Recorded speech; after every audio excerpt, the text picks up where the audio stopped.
Dans le village de Kwadjovi, niché entre des collines verdoyantes et des champs de manioc en Afrique de l'Ouest, le soleil matinal peignait le ciel d'un rose tendre, illuminant les toits de tôle et les ruelles poussiéreuses où flottaient les parfums d'huile de palme et de beignets frits. Kwadjovi vibrait au rythme des rires d'enfants, des appels des vendeuses au marché et des chants lointains des femmes pilant le mil. Mais au cœur de ce village animé, Élise Moreau portait une ombre dans son regard. Élise, petite fille à la peau ébène, avait des yeux noisettes brillants de curiosité insatiable et des tresses fines ornées de perles colorées qui cliquetaient doucement. Vêtue d'un pagne bleu à motifs floraux, elle courait dans les ruelles, mais son cœur brûlait d'envie. Chaque fois qu'elle voyait une fillette avec une poupée en tissu wax ou un garçon avec un ballon peint, une douleur naissait en elle. Elle ne voulait pas seulement jouer. Elle voulait posséder, comme si ces objets pouvaient combler un vide qu'elle ne nommait pas. Sa mère, Madame Léonie Moreau, était une femme robuste à la peau sombre, ses cheveux noirs tressés en un chignon serré, toujours vêtue d'un pagne coloré et d'un tablier usé. Couturière respectée, Léonie tenait un petit atelier sous un manguier, où les femmes de Kwadjovi venaient commander des pagnes pour les cérémonies. Ses mains habiles cousaient des motifs éclatants, mais son esprit était tourmenté. Ayant grandi dans la pauvreté, sans jamais posséder plus qu'un pagne rapiécé, elle voulait offrir à Élise une vie meilleure. Pourtant, chaque cadeau semblait attiser l'envie de sa fille. Ce matin-là, dans l'atelier baigné par la lumière filtrée par les feuilles du manguier, Léonie cousait un pagne pendant qu'Élise, assise sur un tabouret en bois, triturait un collier de perles. « Maman, pourquoi je n'ai pas une poupée comme celle d'Amélie? Elle a des cheveux en laine et une robe qui brille. » Sa voix aiguë résonna. Léonie soupira, ses yeux fatigués pleins d'amour. « Ma chérie, tu as une poupée que j'ai faite pour toi. Pourquoi ne joues-tu pas avec elle ?» Élise croisa les bras, boudeuse. « La tienne est vieille. Celle d'Amélie est mieux. » Amélie, fillette à la peau caramel, avait des tresses courtes ornées de perles blanches et portait un pagne jaune simple mais soigné. Sa poupée, un cadeau de sa tante, arborait une robe en wax rouge et des cheveux en laine noire. Élise ne pouvait s'empêcher de la fixer, ses doigts frôlant le tissu lors de leur jeu près du puits du village. Un jour, sous l'ombre d'un baobab, Élise passa à l'action. « Amélie, ta poupée est si belle. Je peux la tenir juste un peu ?» Son sourire était doux, ses yeux implorants. « Amélie, excitante, tendit la poupée. »« D'accord, mais rends-la vite, Élise. » Élise la serra, un éclat de triomphe dans le regard. Le lendemain, quand Amélie la réclama, Élise haussa les épaules. « Je l'ai oubliée à la maison. Demain, promis. » Mais la poupée resta chez elle, cachée sous son lit. Les enfants de Kwadjovi commencèrent à se méfier. À l'école, un bâtiment en parpaing aux murs peints en bleu, les fillettes formaient des groupes, chuchotant « Cache tes affaires, Élise va encore les prendre. » Les garçons serraient leurs ballons ou bracelets en perles. Élise ne voyait pas le mal. Prendre ce qu'elle voulait était naturel, comme si le monde lui devait ses trésors. Mais chaque objet, un collier, un ruban wax, une barrette, ne faisait qu'alimenter son envie. La joie durait un instant avant qu'elle ne repère un autre trésor. Léonie voyait l'ombre grandir dans le cœur de sa fille. Un soir, après une journée à coudre sous la chaleur, elle trouva Élise en pleurs, furieuse car une camarade avait un collier de perles qu'elle n'avait pas. « Pourquoi tout le monde a mieux que moi ?» sanglota Élise.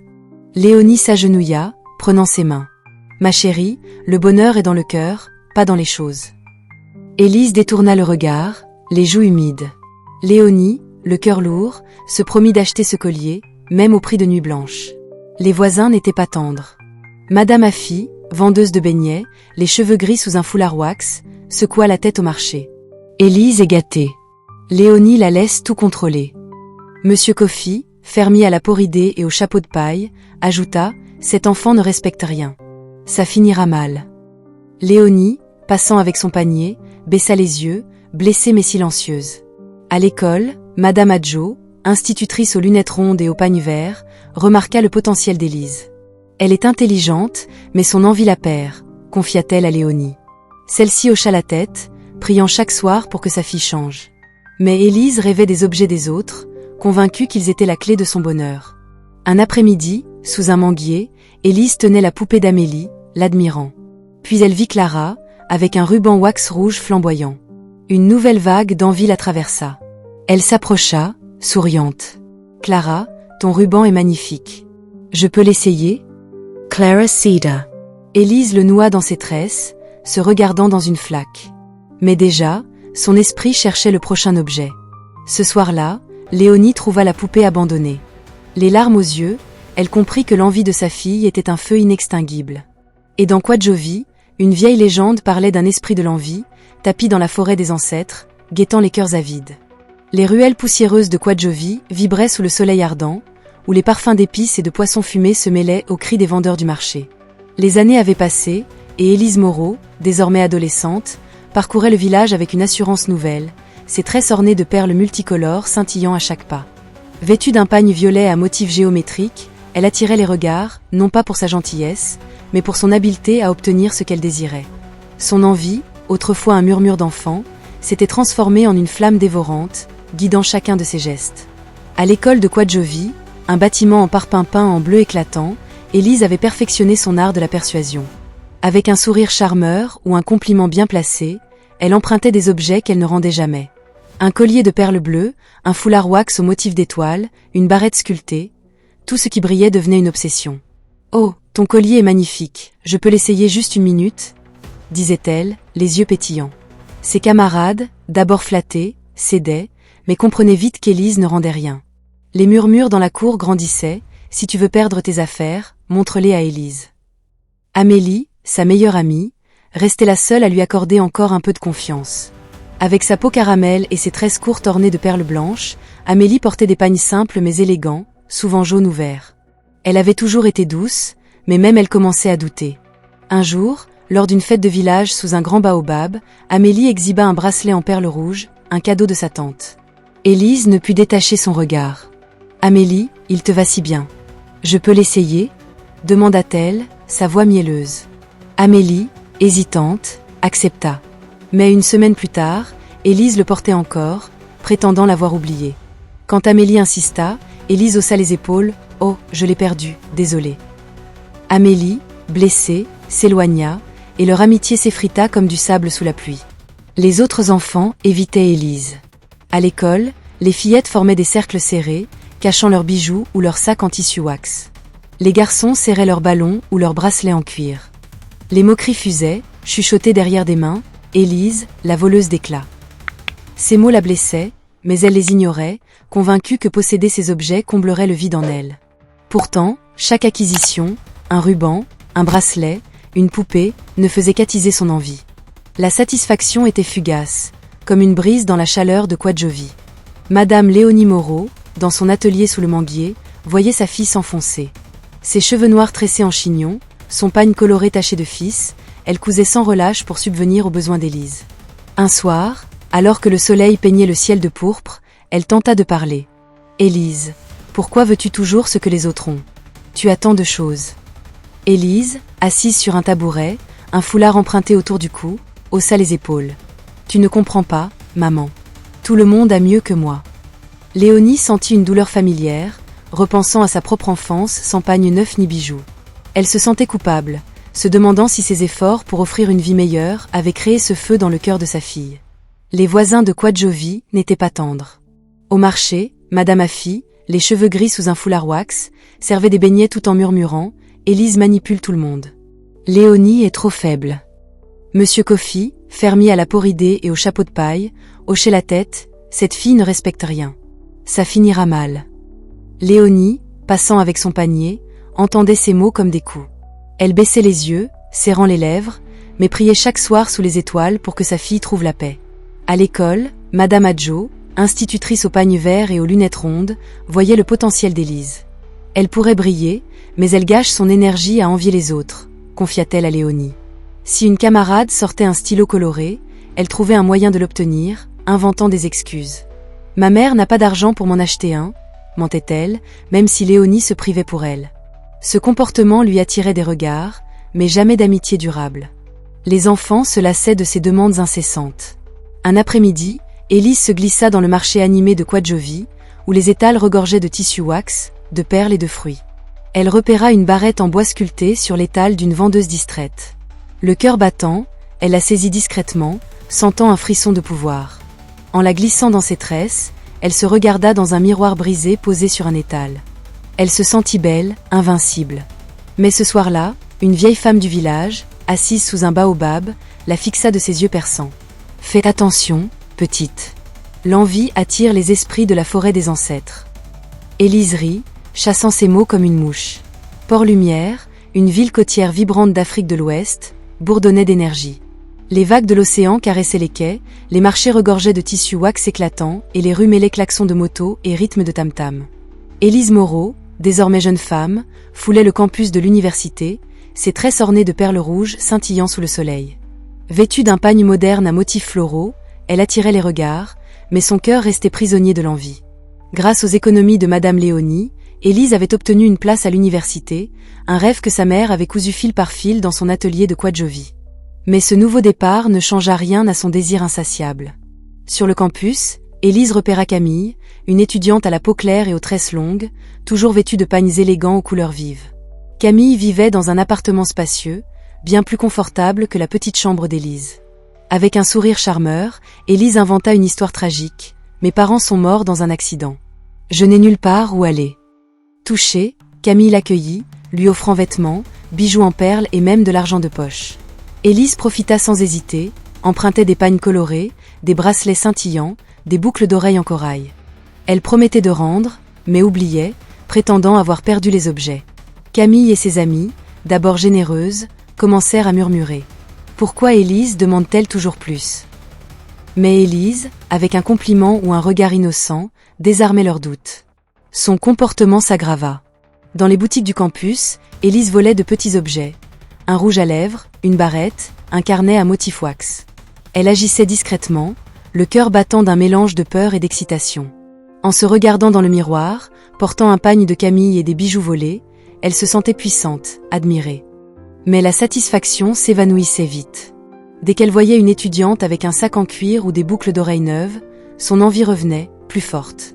Elle se comparait sans cesse, persuadée que les autres vivaient mieux.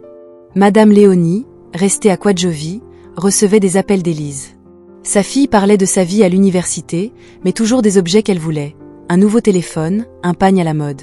Léonie, le cœur lourd, envoyait ce qu'elle pouvait, cousant jusqu'à minuit pour payer. Elle écrivait des lettres pleines d'amour et d'avertissement. « Ma fille, contente-toi de ce que tu as. L'envie te fera perdre ce qui compte. » Élise lisait à peine, rangeant les lettres dans un tiroir.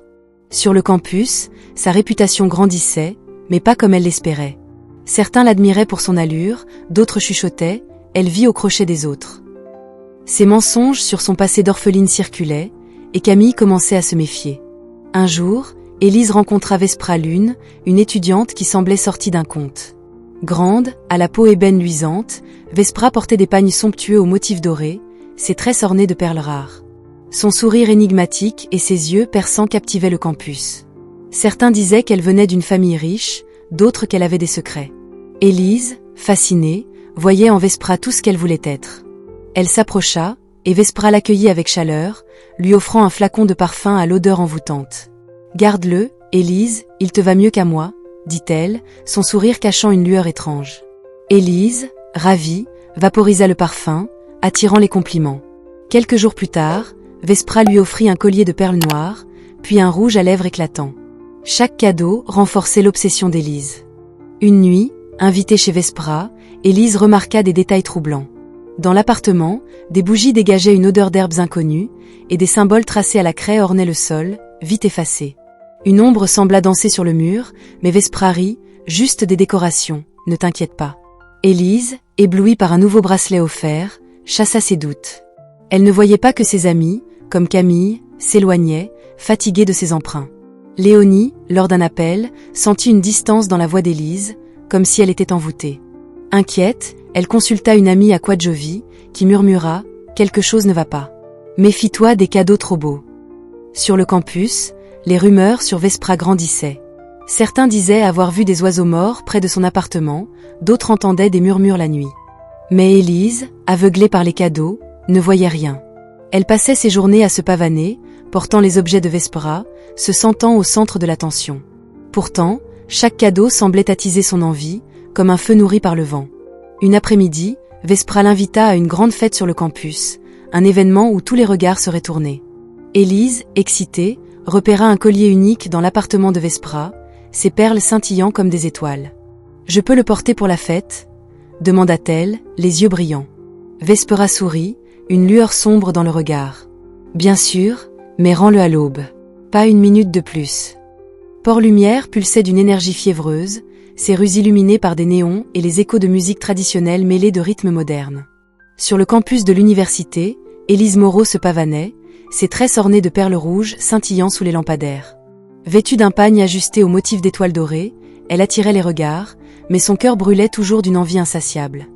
Les cadeaux de Vespra Lune, un parfum envoûtant, un collier de perles noires, un rouge à lèvres éclatant, avaient transformé Élise. Elle se sentait belle, puissante, presque intouchable. Pourtant, chaque objet semblait attiser son désir, comme si une force invisible l'enchaînait davantage. Vespra, avec sa peau ébène luisante et ses pagnes somptueux aux motifs dorés, était devenue le centre du monde d'Élise. Ses tresses ornées de perles rares et son sourire énigmatique la rendaient magnétique. Élise passait des heures avec elle, négligeant ses cours et ses anciennes amies comme Camille. Les soirées dans l'appartement de Vespra devenaient de plus en plus étranges. Des bougies dégageaient une odeur d'herbes amères, des symboles à la craie apparaissaient sur le sol, vite effacés. Parfois, une lumière verte vacillait dans un coin, où une ombre semblait danser sans source. Élise, fascinée par un nouveau bracelet ou une écharpe wax, chassait ses doutes. « Ce n'est rien, juste mon imagination », se disait-elle, hypnotisée par le charisme de Vespra. Vespra, elle, observait Élise avec un regard calculateur, comme un tisserand surveillant sa toile. Ses cadeaux n'étaient pas anodins. Chaque objet, le parfum, les perles, le rouge à lèvres, portait une magie subtile, ancrée dans une vieille légende de Port-Lumière. On disait qu'un esprit de l'envie, tapi dans la forêt des ancêtres, se nourrissait des désirs insatiables, offrant des présents empoisonnés à ceux qui succombaient. Vespra, incarnation de cet esprit, avait choisi Élise, voyant dans son cœur un vide parfait pour son piège. Chaque cadeau amplifiait l'obsession d'Élise, la liant davantage à la sorcière. Élise, aveuglée, ne voyait rien. Elle passait des heures devant son miroir, admirant le collier de perles noires ou appliquant le rouge à lèvres, se sentant transformée. « Tu mérites d'être admirée », murmurait Vespra, ses mots doux comme du miel. Élise hochait la tête, ignorant que ses études déclinaient et que Camille, lassée de ses emprunts, l'évitait. Lors d'un appel, Madame Léonie, restée à Quadjovi, sentit une étrange distance dans la voix de sa fille. Élise parlait sans cesse de Vespra, de ses cadeaux, de son éclat. « Ma chérie, méfie-toi de ceux qui donnent trop », avertit Léonie, ses mains serrant un pagne à moitié cousu sous le manguier. Élise rit, rangeant l'avertissement avec les lettres de sa mère. À Quadjovi, Léonie, ses cheveux noirs en chignon tressé, consulta une amie, Madame Nia, une femme connue pour son intuition. Assise sous un baobab, Madame Nia fronça les sourcils. « Ta fille est sous l'emprise de quelqu'un. Les cadeaux ne sont jamais gratuits. » Léonie frissonna, repensant à la légende de l'esprit de l'envie. Elle écrivit une lettre à Élise, la suppliant de rentrer pour les vacances.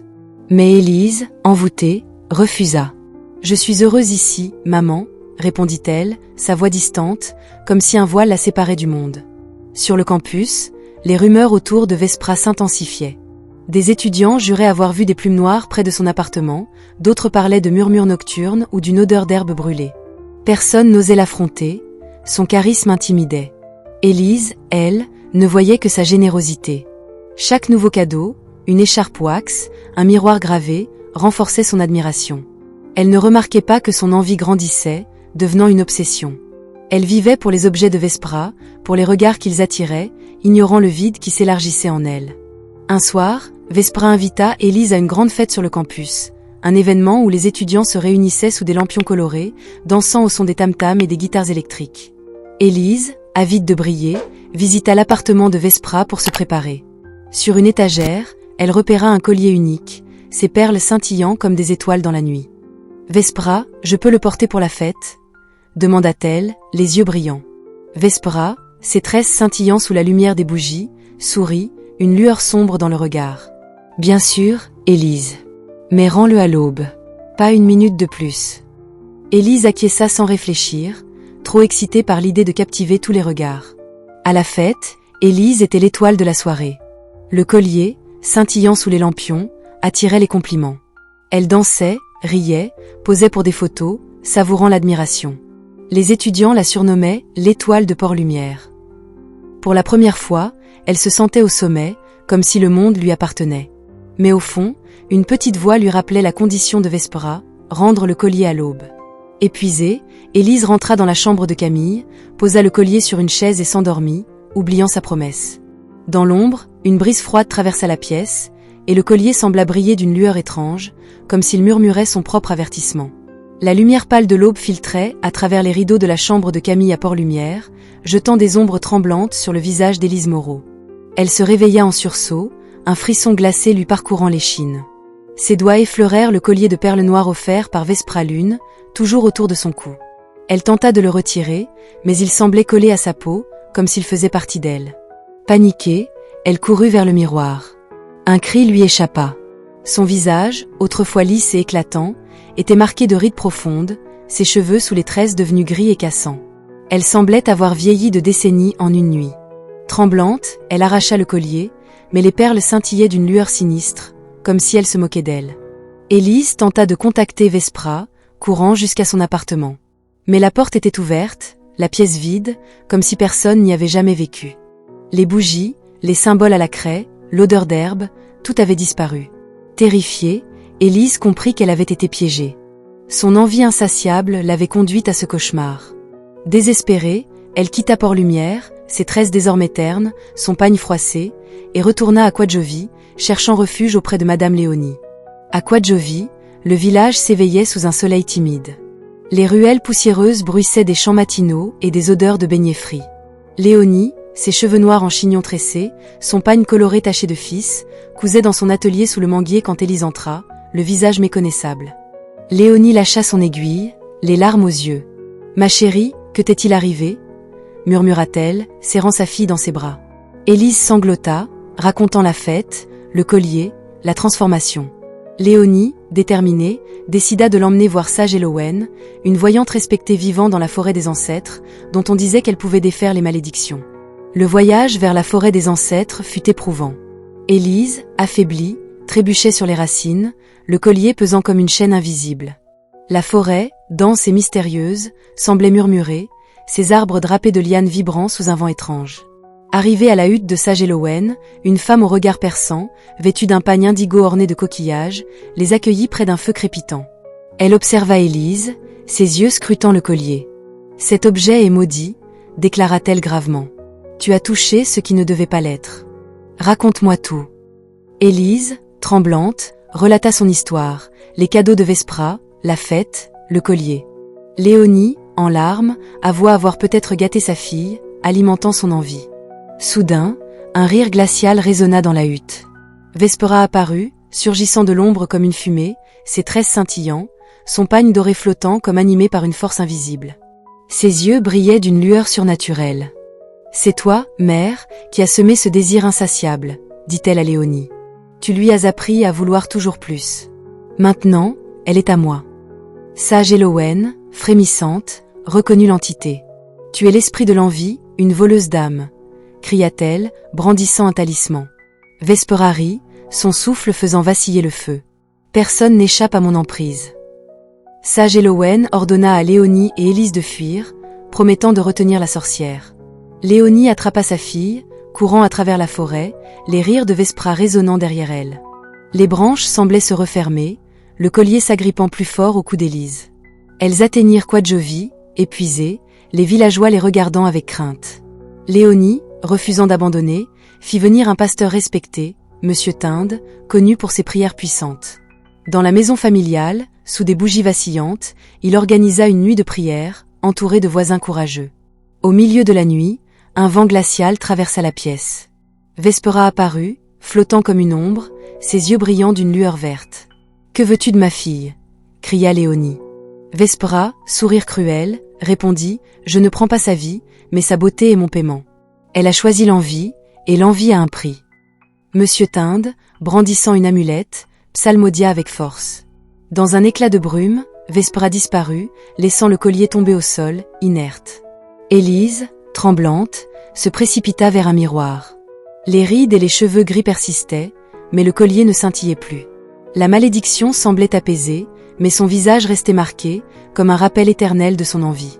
Élise, brisée, pleura dans les bras de Léonie. Les villageois, superstitieux, chuchotaient que l'esprit de l'envie l'avait punie. Léonie, le cœur lourd, promit de ne jamais abandonner sa fille. Mais Élise savait que sa vie avait changé à jamais. Dans l'ombre, le souvenir de Vespra planait, et le collier, posé sur une table, semblait attendre, comme s'il n'avait pas encore livré tous ses secrets. Les années avaient passé à Quadjovi, et le village, toujours vibrant sous le soleil d'Afrique de l'Ouest, portait les traces du temps dans ses ruelles poussiéreuses et ses champs de manioc. Élise Moreau, désormais femme mûre, vivait une vie simple, loin des fastes illusoires de Port-Lumière. Son visage, marqué par les rides de la malédiction, racontait une histoire que nul n'osait oublier. Ses tresses, autrefois ornées de perles éclatantes, étaient maintenant sobres, retenues par un simple ruban wax. Vêtue d'un pagne modeste au motif bleu, elle avait épousé M. Beaumont, un homme discret à la peau sombre, connu pour sa gentillesse et son travail de forgeron. Leur maison, une petite bâtisse en terre près d'un manguier, était un havre de paix, mais Élise portait encore le poids de ses erreurs. Les souvenirs de Vespra lune et du collier maudit hantaient ses nuits. Pourtant, Élise avait choisi de transformer sa douleur en leçon. Chaque matin, elle se rendait au marché de Quadjovi, où les étals regorgeaient de tissus wax, de perles et de fruits. Là, elle parlait aux jeunes, partageant son histoire avec une voix douce mais ferme. « J'ai cru que posséder les choses des autres me rendrait heureuse », racontait-elle, ses yeux noisettes brillant de sagesse. « Mais l'envie m'a volé plus que je n'ai pris. » Les enfants, captivés, écoutaient, tandis que les parents hochaient la tête, reconnaissant son courage. Élise enseignait la valeur du contentement, offrant des conseils aux jeunes filles qui, comme elle autrefois, convoitaient les pagnes ou bijoux des autres. Madame Léonie Moreau, ses cheveux noirs désormais striés de gris, continuait de coudre sous son manguier, son pagne coloré toujours taché de fils. Elle regardait Élise avec une fierté mêlée de douleur. Les années avaient renforcé leurs liens, forgés par la lutte contre la malédiction. Léonie, qui s'était longtemps blâmée pour avoir cédé aux caprices de sa fille, voyait en elle une femme transformée. « Tu es devenue plus forte que je ne l'ai jamais été », lui disait-elle, les larmes aux yeux, en cousant un pagne pour une cérémonie du village. Élise, émue, serrait sa mère dans ses bras, reconnaissante pour son amour indéfectible. Les villageois, autrefois critiques, avaient changé leur regard. Madame Affy, toujours au marché avec son foulard wax, offrait des beignets à Élise en souriant. « Tu as prouvé que les erreurs peuvent enseigner », disait-elle. Monsieur Coffy, son chapeau de paille usé, hochait la tête. « Tu es devenue une sage, Élise. » Même Madame Adjo, l'institutrice au pagne vert, venait écouter ses récits, admirant son humilité. Quadjovi, autrefois divisée par les rumeurs, s'unissait autour d'Élise, voyant en elle une figure d'espoir. Les enfants, inspirés, partageaient leurs jouets et leurs pagnes, apprenant à donner plutôt qu'à prendre. Élise, elle, avait trouvé une paix intérieure. Les cicatrices de la malédiction, visibles sur son visage, ne la définissaient plus. Elle travaillait aux côtés de M. Beaumont, forgeant des outils simples pour le village, et aidait Léonie à l'atelier, cousant des pagnes pour les jeunes filles. Chaque soir, sous les étoiles, elle réfléchissait à son parcours, remerciant le destin pour cette seconde chance. La légende de l'esprit de l'envie, murmurée dans la forêt des ancêtres, restait une ombre lointaine, mais Élise savait qu'elle avait échappé à son emprise par sa volonté de changer.